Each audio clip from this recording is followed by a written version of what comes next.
মুখ্যমন্ত্রী জবাব দাও। হিন্দু হিন্দু বাংলার হিন্দু বাংলার হিন্দু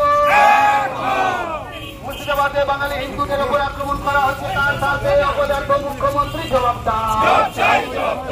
দেখুন, আমরা জানেন যে মুর্শিদাবাদের শামশেরগঞ্জ যে ঘটনা ঘটছে কয়েকদিন ধরে, সারা বাংলার হিন্দুরা আক্রান্ত, সারা বাংলাতে হিন্দুরা জ্বলছে, সারা বাংলার মানুষ উদ্বিগ্ন আছে।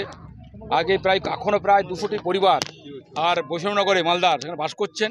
তো সেই ইস্যু নিয়ে সারা বাংলা জুড়ে এসডিও, ডিএম, এসপি, মানে কি বলবো, কমিশনার সব ঘেরাওয়ের আয়োজন করা হয়েছে।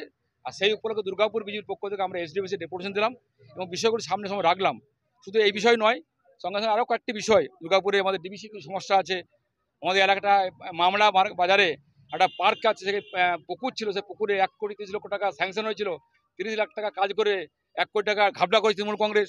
এবং দুর্গাপুরে আমি বিধায়ক, আমার 2 কোটি 40 লাখ টাকা পাওয়ার কথা, কাজ হওয়ার কথা, আমি এত কাজ দেওয়ার পরেও মাত্র 7 লাখ টাকা কাজ করতে পেরেছি, কাজ করে দেওয়া হচ্ছে না।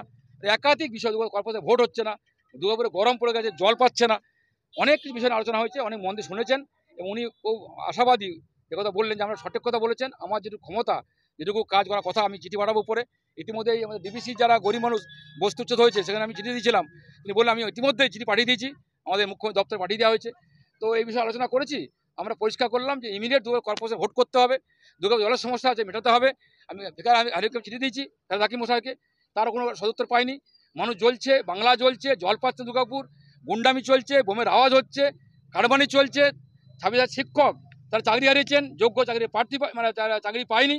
বিভিন্ন বিষয়ে কথাবার্তা বলেছি, চিঠি আমরা দিয়েছি, রিসিভ করে নিয়ে